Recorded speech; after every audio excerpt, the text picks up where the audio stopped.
Hi, welcome to Reinhardt Wisdom Show, and for this week I want to talk about the topic of fear.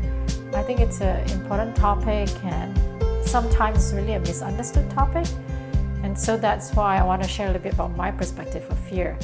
So what is fear? Ultimately, fear is an emotion, right? Yet, it affects our body. When we feel fear, we feel anxious, we feel, there's this tingling sensations or sweaty palms. Like different people experience it differently. Like for me, it's just my heart fluttering, right? And then for me, it's like I will have racing thoughts, right, when I'm in fear. And, when fear kicks in, typically what will happen is, we have a couple options, right?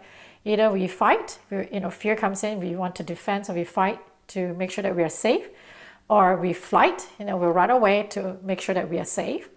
There are two others that's hardly spoken of, which is freeze. So one of the things that we might do is actually we will freeze at that point because we're so afraid that we can't do anything. And the last one is flop, like a possum, you just fall down and then pretend everything's okay. So those are some of the ways that we deal with fear. And yet fear actually, it's designed to protect us. It's meant to protect us. Just think about it. If we have no fear, someone would just walk up to a tall building and just jump off because, I'm not afraid, that's okay. And that's not going to be really pretty, right?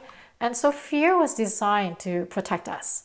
Yet, of course, when we get into an overwhelming experience of fear, it gets into an overdrive, that's where it becomes, in some way, create impact and consequences for us that's not going to be very pleasant for ourselves.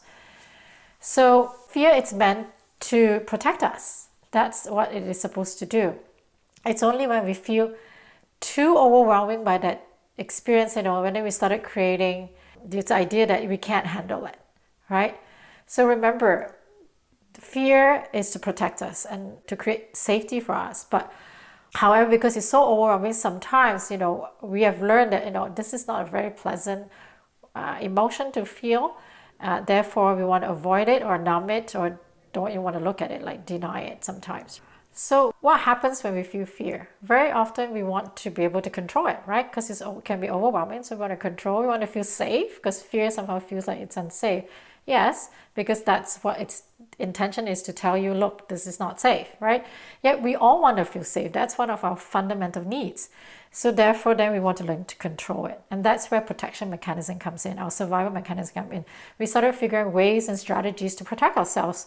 Over time, these strategies that we have created, most of the time when we're really young, we continue to use it thinking that that's the best way to feel safe. Yet, most of the time it doesn't serve us.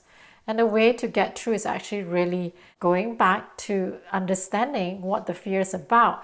And to me, underneath that fear, there's always an unmet need. There's something that had happened that created that fear, or there's an event that happened that created that fear.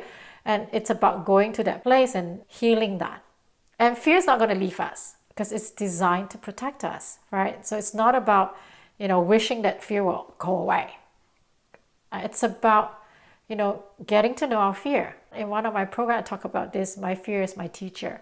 Because I myself have learned that. I remember, this is quite many years ago. Whenever I feel my heart fluttering, I used to be like, I don't want to feel that. Okay, let's not feel it. So I'll distract myself, do different things, right? And then somehow there's this one incident, I was lying on bed, I decided, okay, I'm actually going to just feel this and see what is going on. And when I did it, I uncovered a lot of stuff, where that fear came from, what was really going on. It was some childhood stuff.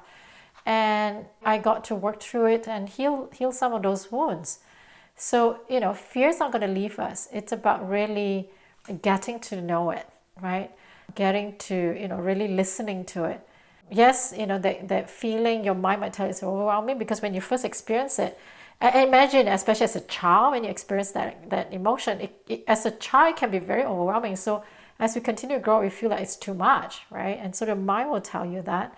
Yet it's about really acknowledging it's there, listening to it, and take time to see what is it underneath that. Is there an unmet need that needs to be met? It could be being safe, right? And meeting those needs in a healthy way. Not using the strategies you have learned, which might not serve you. So I'll give you an example.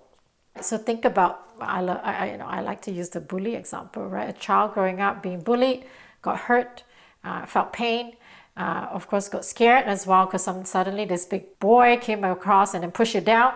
It's terrifying, right? So maybe that boy who got pushed might be thinking, okay, what can I do? So there are different strategies to come up. One, I better be quiet and every time avoid this person if I see them. So, this little boy might have learned to cope by being quiet. So quiet is safe. Or, no, you know what? I need to build myself up and be that bigger bully, right? So, and then maybe this boy over time think that's a better strategy, become a very aggressive person. So the different strategies, we carry them through in adulthood, but don't realize the impact we cause in our relationship, in the things that we do, and even our relationship ourselves. And the idea is to, once you get an understanding where that came from, you can let go of those protection mechanisms. Once again, the protection mechanism also has their positive value. Being aggressive sometimes help, right? If you're in a certain situation where you need to step up and step in, and that would be supportive. Yet, it's about going back to the root of what's happening, and then work from there. And now then, aggressive is not a reaction. You're going to be intentional, okay? Because what happens, protection mechanism, typically becomes our reaction because we want to feel safe, we don't want to feel fear. Okay, and then because we've done it for so many years, it automatically jumps in and takes over. And if you are, looking into fear, I would encourage you, if you're starting to look into it, it's important to have someone around you. When I started looking into it, I've already done quite a bit of work. So, I've learned how to handle a lot of my emotions at that time. And fear was the last one that I started dealing with.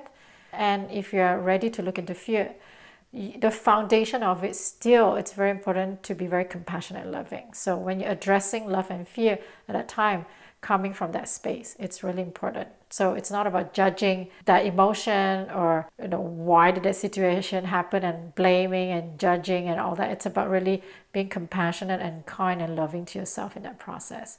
So once again, if you're new to it, I would invite you to have support, have someone who know how to do this work, be around you and work through with you. That's really important. All right. And the last thing before I end, I just want to share that I see fear, it's inside of love, because ultimately fear's goal is to protect us, right?